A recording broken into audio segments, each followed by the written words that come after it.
Então, continuando a nossa aula, né? Ele está justificando, ele fala assim, eu não me preocupei com isso, tá? Isso não é um problema sério, porque um homem de brio, tá? E corajoso faz o que é certo e o que é justo, ainda que isso possa te levar à morte, né? Isso pode acontecer, tá? Por quê? Porque lutar pela justiça, né, é se contrapor a pessoas ruins, a pessoas injustas, né? E isso pode te levar a ser penalizado pelo seu procedimento. Isso pode acontecer, tá? Mas o que o Sócrates está colocando, você não deve levar em consideração o risco da morte, tá? Isso não é um motivo para você parar de fazer. E ele vai justificar por quê. Ele fala assim, com efeito, senhores, temer a morte é o mesmo que supor ser sábio quem não o é, porque é supor que sabe o que não sabe. Ninguém sabe o que é a morte, nem se porventura será para o homem o maior dos bens. Todos a temem como se soubesse ser ela o maior dos males. Então, você não deve temer a morte, porque ninguém sabe o que é a morte. E você está equivocado se você foge dela pensando que é o maior dos males, ignorando se talvez ela não seja o melhor dos bens. Tá? Ele fala assim, é talvez nesse ponto, né, ele fala assim, a ignorância mais condenável não é essa de supor saber o que não sabe, a gente não sabe o que é a morte, então você está pressupondo que ela é ruim. Da onde que você está pressupondo que ela é ruim? Tá? Né? Ele fala assim, é talvez nesse ponto, senhores, que difiro do comum dos homens. Se em alguma coisa me posso dizer mais sábio que alguém, é nisto, de não sabendo bastante sobre o Hades era para onde os mortos, segundo a tradição grega, como é o nosso paraíso, vamos dizer assim, não pensar que o saiba. Sei, porém, que é mal e vergonhoso praticar o mal, desobedecer o melhor do que eu, seja Deus, seja homem. Por isso, na alternativa com males que conheço como tais, jamais fugirei de medo do que não sei se será um bem. Então, isso é uma ordem divina. Desobedecer ao Deus está errado para o Sócrates. Eu tenho que obedecer a Deus. Deus me incumbiu de fazer essa investigação. Tá? Não seguir isso é que é errado. Tá? Isso eu sei que é errado. Agora, morrer, eu não sei o que é. Não sei se é o mal. Tá? As pessoas pressupõem saber o que não sabem. Tá? Pode ser que a morte seja um mal barato, pode ser que a morte seja legal, seja prazer. Né? Você não sabe o que é a morte. Então, por que você vai fugir dela, tá? Só por medo da morte? Né? É pressupor saber o que você não sabe. Ele fala, nisso eu sou um nadinha mais sábio do que os outros. Eu não pressuponho saber o que seja a morte. Tá? Então, eu não vou fugir dela. Tá? Agora, eu sei que é errado ser injusto, eu sei que é errado desobedecer aos deuses, tá? E isso eu não vou fazer.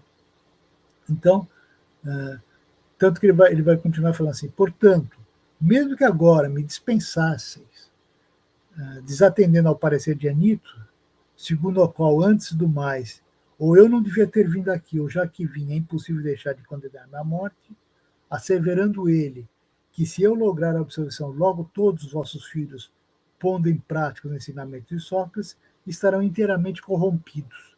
Tá?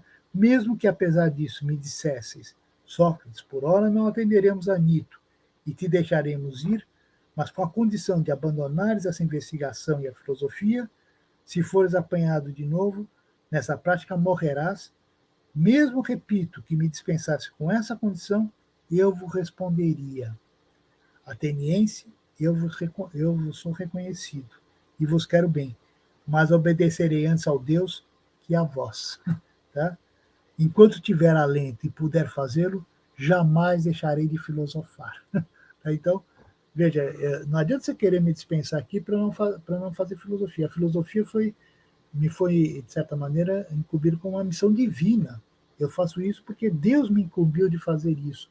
A minha função na Terra é desvendar a ignorância dos homens. Eu estou aqui para fazer isso. Tá? E isso os deuses me obrigaram. Então, se a cidade querer falar assim, você não vou te condenar à morte, mas você fique quietinho, não faça mais filosofia, mesmo se acontecer isso, eu vou continuar filosofando, porque eu não posso desobedecer ao Deus. Tá? Isso é uma missão divina. Tá? Então, e se eu tiver que morrer por causa disso, eu vou morrer. Tá? Né?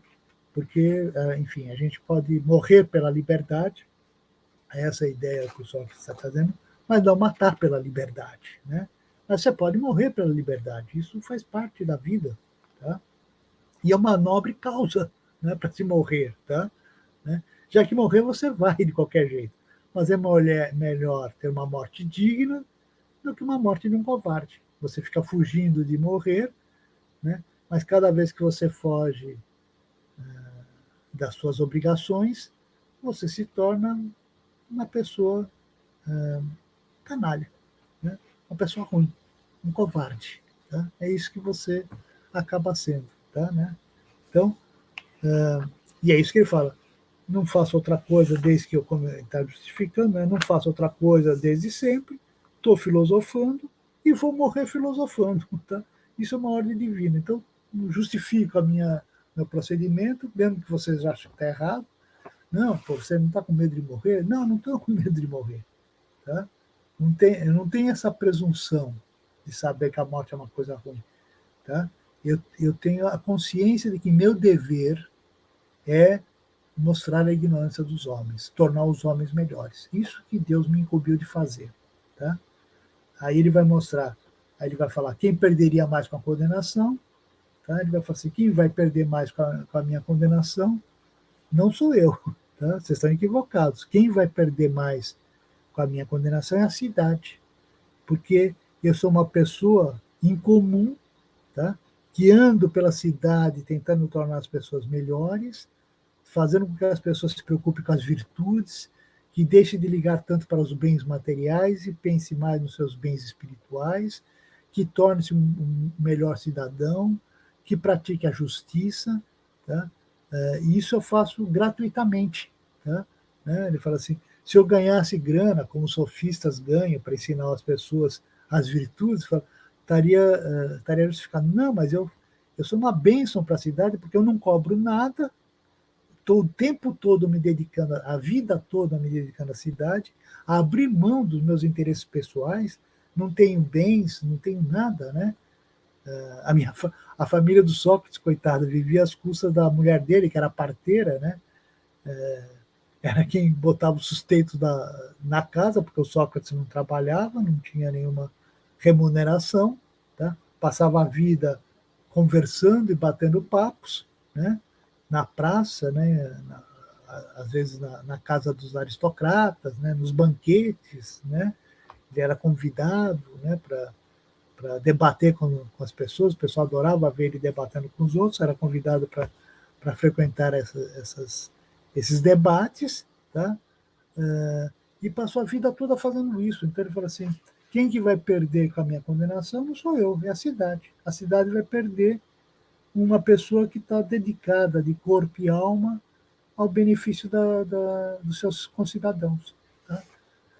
Assim, isso foi uma dádiva que Deus deu para a cidade e vocês vão desperdiçar. Né? Então, se vocês me condenarem à morte, quem sai perdendo é vocês, não sou eu. Tá? Né? E aí ele vai justificar por que ele se absteve da política, né? Porque a ideia dele é que se ele tivesse se dedicado à política há mais tempo, ele teria sido penalizado, tá? As duas vezes que ele foi convocado para a vida política, uma vez foi por sorteio, né? Como eu falei para vocês, o Tribunal Ateniense era feito com 500 juízes, esses juízes eram sorteados entre cidadãos atenienses, né? O cidadão era sorteado e ficava 1 a 2 anos como juiz, né? E uma vez o sorteio recaiu sobre o Sócrates foi juiz, né? E teve um julgamento, todo mundo queria condenar 10 capitães que bateram em retirada durante uma batalha, e alguns deixaram os corpos para trás e não levaram. E aí o pessoal que era um pecado capital, né?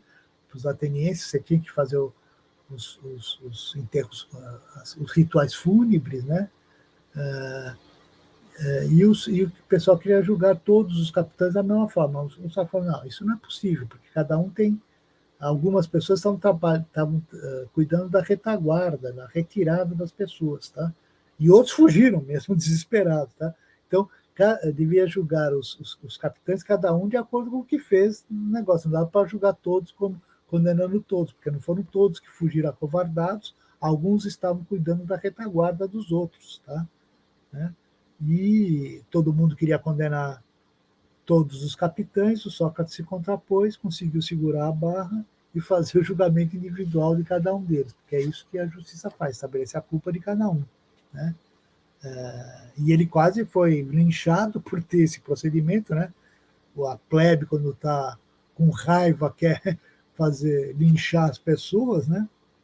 E o Sócrates se contrapôs a isso, e isso quase levou ele à morte. A outra vez foi quando subiu uma tirania em Atenas, os tiranos chamaram ele e mais outras pessoas para ir pegar uma outra pessoa numa outra cidade, tá? As outras pessoas foram lá, pegaram o cara, o Sócrates não foi, se negou a cumprir a ordem do tirano, né? Ele poderia ter sido condenado à morte também, né? Se os tiranos não tivessem logo depois caído, né? A tirania não tivesse sucumbido, ele poderia ter sido condenado à morte. Então ele mostra que nas duas ocasiões em que ele teve que participar da vida política, ele não concedeu com as injustiças, né? Mesmo correndo risco de vida. Tá? Então ele fala assim, isso é algo que eu não abro mão. Tá? Né? Então, eu não. E para ele acha que se ele tivesse levado uma vida política, ido nas assembleias, né? Há mais tempo ele estaria morto, né? Porque, enfim, é difícil você conseguir convencer as multidões, né? Você consegue convencer os indivíduos, mas as multidões é muito difícil de você convencer. E ela age com fígado, né? Com raiva, né? E é difícil de você persuadir os homens assim. Tá? Por isso que ele sempre fez os seus encontros individuais, algum grupo de pessoas, né? Aí dá para você conversar. Mas com a multidão é muito difícil você conseguir argumentar. Né? E alguém grita, vamos matar isso, e o pessoal de repente entra na brincadeira e mata. Né? Isso que é perigoso. Então ele fala assim, eu nunca participei da vida política, porque eu achei que se eu fosse fazer parte da vida política, há muito tempo eu já estaria morto. Tá? Né? Há muito mais tempo. E eu não seria nem útil nem para a cidade, nem para mim mesmo. Né?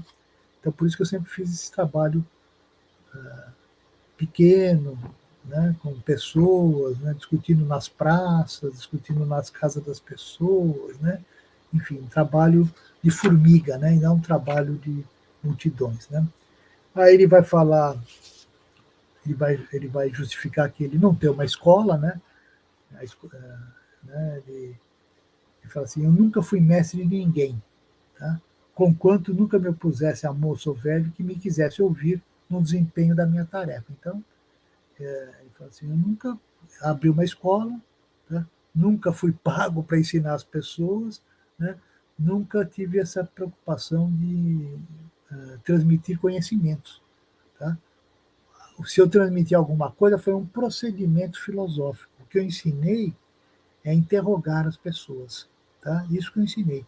Mas não passei uma doutrina, eu não tenho uma doutrina para ensinar as pessoas, então eu não tenho uma escola. Né? Eu não estou dando uma formação de doutrinas, né, de ideias. Eu estou mostrando, né, como se deve proceder na busca do conhecimento. Tá? Mas eu não ensinei, né, essas coisas. Você que tem que buscar o conhecimento. Tá? Então, e ele fala assim, eu sempre falei com as pessoas, independentemente, tá, se é rico ou se é pobre. Tá? Eu nunca cobrei nada por ninguém. Né? Eu simplesmente falo com as pessoas. Então, e sigo o que eu acho que é uma missão para mim. Né? Então, se os jovens me seguem, tá? Eu não posso ser responsabilizado pelo que os jovens fazem. Tá? Né? Eu não estou querendo, eu não estou obrigando ninguém a me seguir. Eles seguem porque acham interessante a forma como eu procedo. Tá? Ele fala assim, e eu faço, ele fala, por uma determinação divina, tá? E não para ter fama ou qualquer coisa do gênero. Né? Então, e se os jovens gostam e me imitam, tá? eu não posso ser responsabilizado por isso. Tá? Não é isso, né? Eu não quero. Os jovens é que gostaram, tá? Né? E a opção deles. Né? Eu não estou obrigando ninguém a repetir o que eu faço. Tá? Então, é isso que ele está que ele está defendendo. Então, não existe essa escola do Sócrates, o Sócrates não tem uma doutrina, por isso que ele não. Quando você pergunta como é que o Sócrates perverteu os jovens, que ensinamento que ele deu? Ele ensinou o procedimento que ele ensinou, ele interrogar as pessoas e fazer perguntas. Tá? Né? Não tem uma doutrina, não tem uma ideologia por trás. Né? Tem um procedimento prático. Né? É isso que ele. Inclusive, ele vai ser afamado por esse tipo de procedimento, por essa maiêutica, né? Essa arte de interrogar. Né? Agora, qual é a doutrina dele? Né? Não tem, não existe isso. Né? E aí ele vai justificar o estilo de defesa que ele fez. Porque era muito comum nos tribunais, continua sendo muito comum, você fazer apelos à piedade, trazer as crianças para choramingar, inclusive na Grécia, né? Quando um homem era condenado, né? Se ele tinha família, a família toda, de certa maneira, acabava condenada, porque a mulher não tinha o estatuto de cidadania, né? Se o marido era preso, morto, qualquer coisa do gênero, a família podia ser escravizada. Se ela não tivesse um pai, um irmão, né?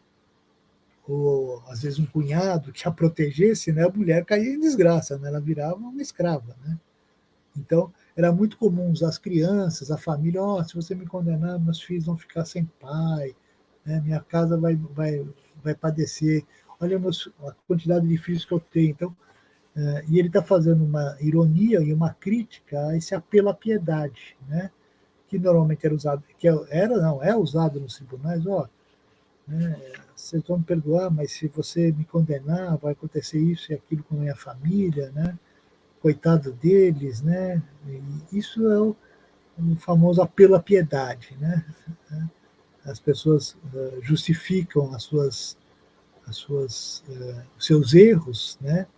E querem escapar das suas penalidades pelas consequências que vai acontecer pelos familiares ou coisas do gênero. Tá? E aí, né, tem a votação, como eu falei para vocês, o resultado foi pouco, né? Acho que foi 260 a 240, né? De 260 condenando, 240 inocentando. Como a diferença foi pequena, tá? O Sócrates podia escolher trocar de pena. Tá? Mas o Sócrates não vai fazer isso. Né? Primeiro ele começa com uma ironia. Né? Ele fala assim, ora, o homem propõe a sentença de morte, né, para ele. Né? Bem, e eu, que pena vos hei de propor em troca, atenienses? Aqui mereço, não é claro? Tá? Qual será? Que sentença corporal pecuniária merece eu que entendi de não levar uma vida quieta? Tá? Eu que negligenciando o de que cuida toda a gente, riquezas, negócios, postos militares, tribunais e funções públicas, conchavos e lutas que concorrem na política, coisa em que me considero, de fato, por demais pundonoroso para me imiscuir sem me perder, tá? Que não me dediquei àquilo a que se me dedicasse haveria de ser completamente inútil para vós e para mim. Tá? Então, que pena mereço eu que fui uma boa pessoa. Ele vai falar assim, eu fui uma pena que seja de acordo com o meu mérito. Né? E o que eu acho que eu mereço? Eu acho que eu mereço ser sustentado no Pritaneu. Né? Pritaneu era o lugar onde os vencedores das Olimpíadas, das corridas de bigas, de quadrigas que existiam, eles eram sustentados nesse Pritaneu. Então só iam os heróis, né, os grandes atletas, né? Era um lugar cheio de mordomia, cheio de enfim, de boa comida, né, uma boa casa, e escravos servindo, né, aos esportistas, né, onde a pessoa tinha uma vida privilegiada. Né? Então, assim, Se for para escolher de acordo com o meu mérito, eu escolho ser sustentado no Pritanel. Isso é uma ironia, né? É uma provocação que o Sócrates está fazendo. Por quê? Porque ele estava assim, eu não acredito que eu fiz algum mal, né? Então, eu acho que eu faço um bem para a cidade. Então, se for para ser condenado de acordo com o meu mérito, e eu sou uma boa pessoa, eu quero o melhor dos mundos, tá? Né? Muito mais do que um esportista, eu mereço viver nesse Pritaneu, tá? Né? Se for de acordo com o meu mérito, como eu acho que foi. E ele fala assim, dizendo isso pode parecer, como foi a respeito das lamúrias e súplicas, que falo presunçosamente. E ele fala assim, não é assim, atenienses, tá? Mas é que estou convencido de que não faço mal a ninguém, por querer, tá? Mas não consigo convencer-vos disso, né? Quer dizer, se eu faço algum mal, é sem querer. Se eu faço sem querer, eu tenho que ser educado e não punido, tá? Porque eu já fui punido pela ignorância, né? Então, o que merece uma pessoa? Aí ele fala assim, aí eu vou escolher essas outras penas para me penalizar. Eu não acho que eu mereço uma pena, né? Vou trocar a pena de morte por uma multa. Dá no mesmo, porque eu não tenho dinheiro, sou um pobre. Se eu pedir uma multa, eu vou ficar preso. Né? Se eu ficar preso, eu não posso filosofar. Se eu não posso filosofar, é porque é uma morte para mim. Eu tenho que continuar filosofando. Vou trocar pela prisão? Dá no mesmo. Tá? Né? Eu não posso filosofar. Que adianta ficar vivo se eu não posso filosofar? Né? É uma morte. Né? O Desterro, ele fala assim, bom, se os atenienses não suportaram, Atenas, que é uma cidade democrática, está condenando um filósofo, imagina as outras cidades, o que vai acontecer com o filósofo. Né? Aí que eles vão ser condenados à morte mesmo. Então ele fala assim, né, ele fala assim, bela vida seria a minha se homem da minha idade partisse daqui para viver expulso de cidade em cidade. Né? Então, que raio de vida seria essa também? Tá? Então,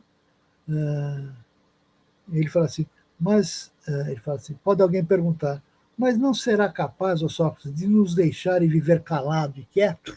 Ele fala assim, de nada eu convenceria alguns dentre vós mais dificilmente do que isso. Né? Se vos disser que assim desobedeceria ao Deus e por isso impossível a vida quieta, não me dareis fé, tá? Pensando que é ironia.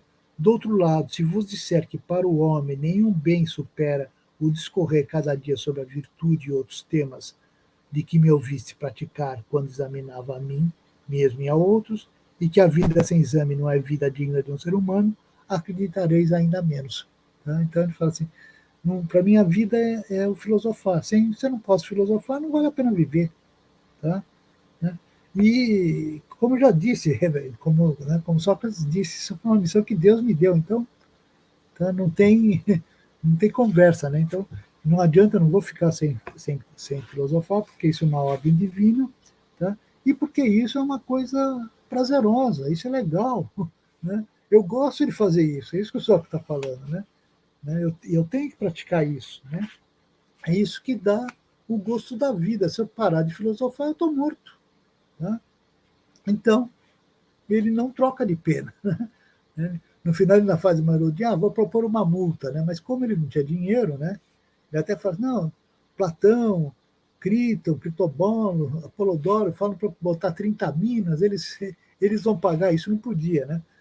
Eles vão pagar essa pena para mim, é mais uma ironia que ele está fazendo, mas uma provocação que ele está fazendo, né? Porque na época, inclusive, o tribunal tudo mais era muito corrupto, né?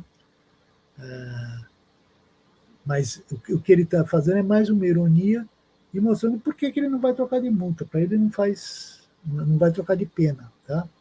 Né? Se os caras querem me condenar a pena de morte, bom, e vocês me condenaram no tribunal, vou cumprir a pena que a cidade achar melhor, tá? Né? E é isso, eu vou ser condenado à pena de morte. Né? Então ele não troca de pena. Né? E aí ele vai fazer dois discursos, primeiro aos que o condenaram, tá? E depois aos que o absolveram. Aos condenaram, ele vai falar assim, por não terdes esperado mais um pouco, ateniense, aqueles que desejarem injuriar a cidade vos lançarão a fama e a acusação de haveres matado Sócrates, um sábio. Tá? Sim, dir-me-ão sábio, embora não seja os que vos quiserem malsinar, né? Se aguardasse mais algum tempo, a natureza mesma satisfaria a vossa vontade. Tá? Bem vezes a minha idade, já distante da vida e próximo da morte. Tá? Então, é isso, né? Vocês estão enganados, né? E vão me chamar sábio sem que eu seja, né? Na verdade, vocês vão fazer a minha filosofia, o meu filosofar, melhor dizendo, sobreviver. Tá? Vocês matarão o meu físico, mas as minhas ideias vão prevalecer.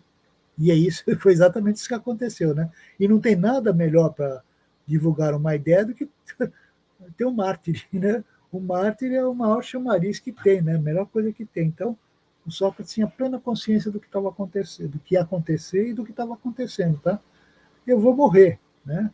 Vocês podem achar que isso é uma coisa que pode acontecer, mas na verdade vão me chamar de sábio, tá? Vocês estão fazendo uma grande propaganda das minhas ideias. Se eu fugisse para salvar minha pele, né, as minhas ideias morreriam. Tá? Mas como eu vou ser um mártir, minhas ideias vão sobreviver. Tá?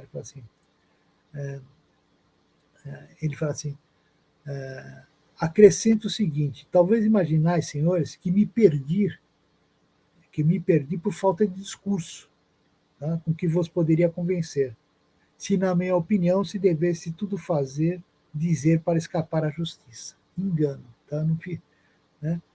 Perdi-me por falta, não de discurso, mas de atrevimento e de descaro, tá?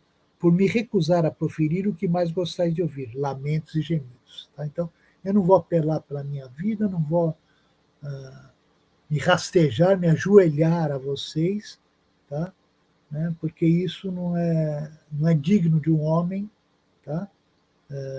Honesto, né? Justo, tá? E corajoso. Tá? E o Sócrates era um herói de guerra, inclusive. Né? Então ele fala assim, não vou fazer isso, tá? E isso, inclusive, vai ser lembrado. Né? Quer dizer, por que o Sócrates vai ser lembrado? Porque ele não teve ele não fez o que normalmente as pessoas fazem, salvar a própria pele. Então, né? Diante de qualquer perigo, o que a gente faz? A gente foge para salvar a pele. Né? O Sócrates não fez isso. Né? Ele não quis salvar a pele dele, ele quis salvar o filosofar. Isso que ele quis salvar. Tá? E ele tinha plena, nós estamos vendo, ele tinha plena consciência do que ia acontecer. Tá? Né? E aí, inclusive, ele vai falar assim, sobre o futuro, porém, desejo fazer-vos um vaticínio, meus condenadores. Com efeito, eis-me chegado aquele momento em que os homens vaticinam melhor, quando estão para morrer. Eu vos afianço, homens que me comandais matar, que o castigo vos alcançará logo após a minha morte, tá? E será, por Zeus, muito mais duro que a pena capital que me impuseste. Tá? Vós o fizeste supondo que vos livrareis de dar boas contas de vossas vidas, mas o resultado será inteiramente oposto, eu vos asseguro. Tá? Então, vocês acham que vocês se livrando de mim, vocês vão se livrar de, de alguém que alerta vocês sobre suas consciências. Né? Ele fala assim, serão mais numerosos os que vos pedirão contas. Até agora eu os continha, e vós não percebeis. Eles serão tanto mais importunos quanto são mais jovens, e vossa irritação será maior. Então, o que acontecia? Todo mundo queria fazer alguma coisa, o Sócrates aparecia, mostrava que o cara era ignorante. Né? Logo depois que o Sócrates morreu, começa a surgir várias escolas filosóficas, né? Contrariamente ao que os caras queriam fazer, vamos se livrar de um cara, né? Várias escolas filosóficas, inclusive inspiradas no procedimento socrático, vão surgir. Né? Então, se vocês achavam que me matando vai acabar, eu falo, vocês estão equivocados, vocês não percebem o que eu fazia e o bem que eu fazia. Né? E era eu que segurava o surgimento de várias escolas filosóficas. Foi o Sócrates morrer, que surgiram inúmeras escolas filosóficas. Né? Foi a partir daí que começou a surgir inúmeras escolas filosóficas. Por quê? Porque não tinha aquele cara que mostrava que os caras eram ignorantes. Né? Então, eu falo assim, Se imaginais que matando homens evitareis que alguém vos repreenda a má vida, estáis enganado. Essa não é uma forma de libertação, nem inteiramente eficaz, nem honrosa. Essa outra sim é mais honrosa e mais fácil. Em vez de tapar a boca dos outros, preparar-se para ser o melhor possível. Então é isso, né? Quer dizer, não adianta você matar a mim, tá? Isso não vai acabar, isso não vai impedir que surjam novas ideias, tá? Né? Isso é uma coisa equivocada. Seja melhor do que eu. É isso que ele está falando. Tá? Então, não adianta você querer me liquidar, porque vocês vão me matar, tá? Mas vão abrir espaço para um montão de outras ideias que vocês nem conhecem direito. Tá? E foi o que aconteceu. Tá? O Sócrates acertou na mosca. Né? Vão chamar ele de sábio sem que ele seja, tá? Ele vai ser lembrado, ninguém lembra o nome dos acusadores dele, né? A não ser quem lê o texto, né? Mas se você não lê o texto, você não sabe quais são o nome dos 3 acusadores dele, tá? Foram esquecidos pela história, porque agiram de má fé, tá? E ele, que não fugiu da morte, tá? Encarou a morte com dignidade, foi lembrado, e exatamente é lembrado, por esse procedimento corajoso. Então, um cara que morreu pelas suas ideias, tá? Não quis negar suas ideias, tá? Morreu pelo que acreditava, tá? E se tornou um mártir. É o primeiro mártir da filosofia, é o Sócrates, né? Inclusive, por que vai surgir várias escolas de filosofia? Exatamente pelo perigo de você ir na praça pública e ficar fazendo filosofia, né? Aí o pessoal vai ficar um pouco desconfiado e vai começar a criar várias escolas de filosofia, né? Para não, enfim, para só transmitir seus ensinamentos para os iniciados, né? E não para todo mundo, como Sócrates fazia. E aí depois ele vai falar, isso foi o que ele falou aos que o condenaram, tá? E agora ele vai falar aos que o absolveram. Ele vai falar assim: com os que voltaram pela absolvação, gostaria de conversar a respeito do que acaba de passar, né? Enquanto estão culpados os magistrados e antes de seguir para onde devo morrer, né? E aí ele vai falar que o que aconteceu com ele, com certeza, não foi uma coisa ruim. Tá? Por que não foi uma coisa ruim? Porque ele falou assim, o meu daimon, que normalmente aparece para impedir eu de fazer alguma coisa, em nenhum momento ele apareceu. Quando eu estava vindo para o tribunal, quando eu estava falando no tribunal, em nenhum momento ele apareceu. Então, eu pressuponho que tudo que está acontecendo comigo, até a condenação à morte, é uma coisa boa que está acontecendo comigo. Tá? Não é algo ruim. E ele fala assim: vocês não devem ficar preocupados porque eu vou morrer. Tá? Tem coisas piores do que a morte. Tá? A injustiça é pior do que a morte. Né? É pior você matar do que você morrer. Né? Então, tem coisas muito piores do que morrer. Tá? Matar, por exemplo, é pior do que morrer. Né? Apesar de que a maior parte das pessoas não pensa assim, né? Todo mundo quer salvar a própria pele. Mas essa é a diferença do Sócrates, né? O Sócrates, e isso que ele vai justificar. Por que ele não está preocupado com isso, né? Primeiro, porque o daimon não apareceu, então quer dizer, para ele era sinal de que tudo que ele fez era certo. E aí ele vai fazer uma reflexão final sobre a morte. Né? Ele vai falar assim, vou dizer, é bem possível que seja um bem para mim o que aconteceu. E não é forçoso que acertamos quando pensamos que a morte é um mal. Tá? Disso tem agora uma boa prova, porque a acostumada advertência não poderia deixar de opor-se se não fosse uma ação boa o que eu estava por fazer. Então, primeira prova de que a morte não era uma algo boa, porque ele foi para a morte e o daimon não apareceu para dizer para ele não fazer isso. Né? Ele fala assim, então ele fala, façamos mais uma reflexão. Há grande esperança de que isso seja um bem, a morte, né? Morrer é uma dessas duas coisas. Ou o morto é igual a nada e não sente nenhuma sensação de coisa nenhuma, ou então, como se costuma dizer, trata-se de uma mudança, uma imigração da alma do lugar desse mundo para outro lugar. Tá? Então, a morte é uma dessas duas coisas. Ou, como diz a tradição, a passar de um lugar para o outro, no caso dos gregos, eles iam para o Hades. Né? O Hades era o deus que reinava sobre o reino dos mortos, né? E quando você morria, normalmente, para os gregos, você ia para esse Hades, né? Assim como nós vamos para o paraíso, eles iam para o Hades. Então, ou a morte é o fim de tudo, né?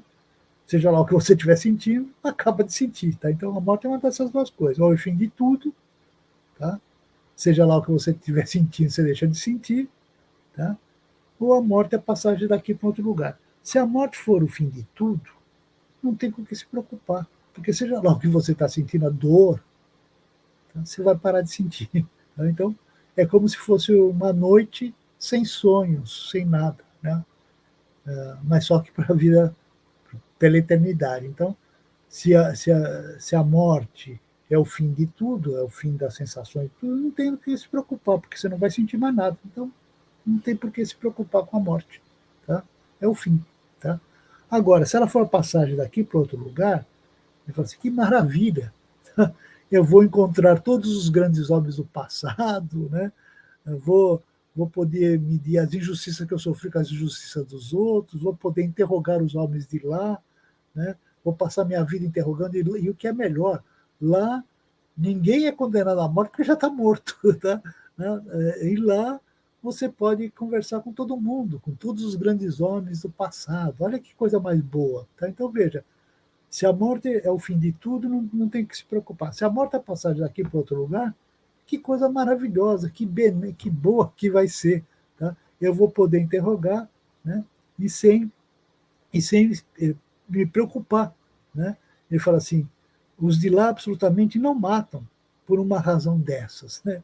Os de lá são mais felizes que os de cá, entre outros motivos, por serem imortais pelo resto do tempo, se a tradição está certa. Né? Então, veja, se a tradição é essa, você também não tem que se preocupar. Né? Então, seja a passagem daqui para outro lugar, seja o fim de tudo, não tem que se preocupar com a morte, né? Já que a morte é parte da vida. Né? O que você deve se preocupar é ter uma vida digna e uma morte digna. Né? É isso que você tem que se preocupar, com a sua vida, não com a sua morte. Né?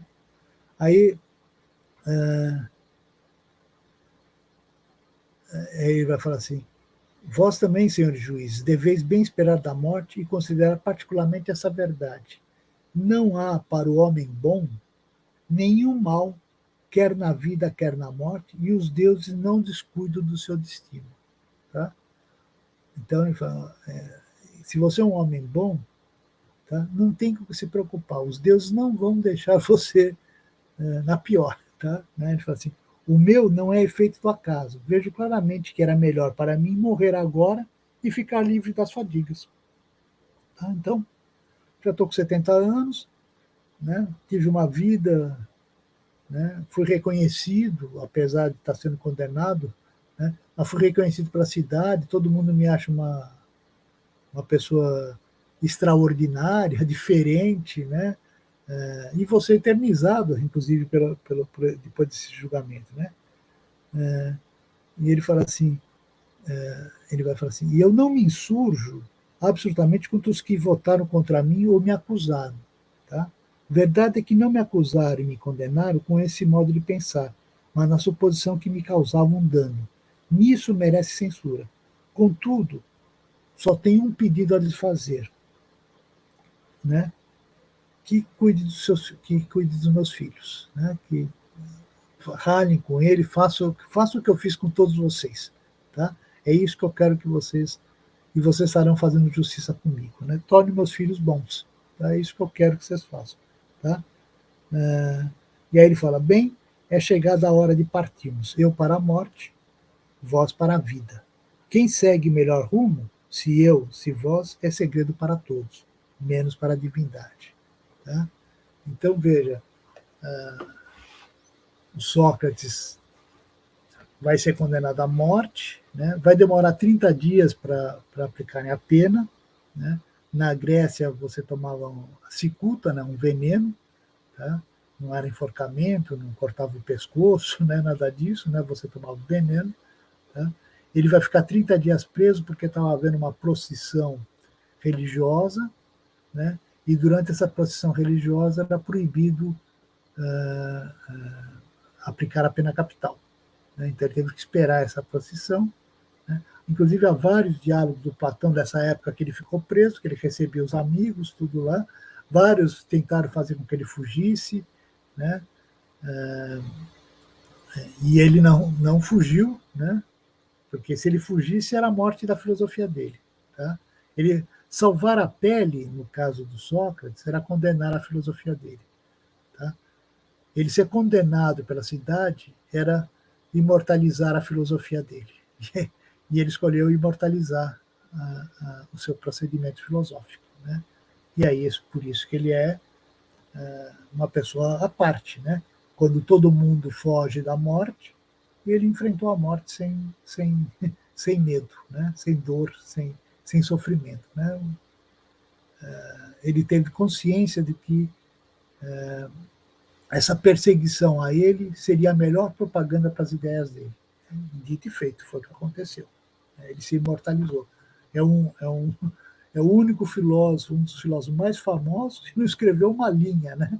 Isso que é interessante. Né? Então, que é importante, né? Não é só uma defesa dele, mas é uma defesa da filosofia. A filosofia é como uma arte de interrogar, uma investigação. Tá? E o filósofo não é um delirante. Tá? O filósofo é um cara que está preocupado em questionar os valores, né, a cultura, os costumes, né, a justiça, a eticidade. Né? Essas são as questões que os filósofos estão preocupados. Tá? E ele tenta contribuir para tornar, para criar bons cidadãos. Né?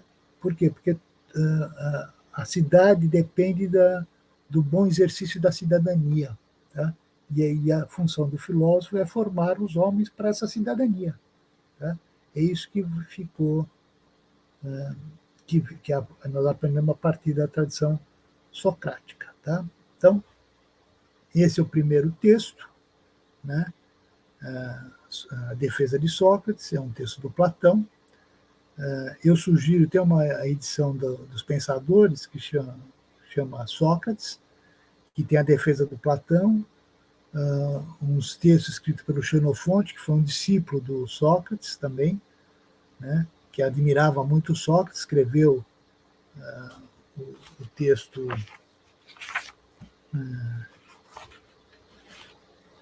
o nome completo do texto, Ditos e Feitos Memoráveis de Sócrates, né, e tem As Nuvens, do Aristófanes. Né? Então, tem duas boas visões do Sócrates e uma má visão do Sócrates, né? Que é As Nuvens do Aristófanes. Então, por isso que é interessante esse volume dos Pensadores, porque tem, né, os dois grandes discípulos do Sócrates, né? E, vamos dizer assim, um certo inimigo do Sócrates, né? Que faz uma comédia, né? Com a filosofia. Tá? Bom, então, obrigado a todos. Tá? E no próximo encontro, nós não vamos trabalhar um texto, aí nós vamos voltar a uma espécie de uma história da filosofia. Tá bom? Obrigado.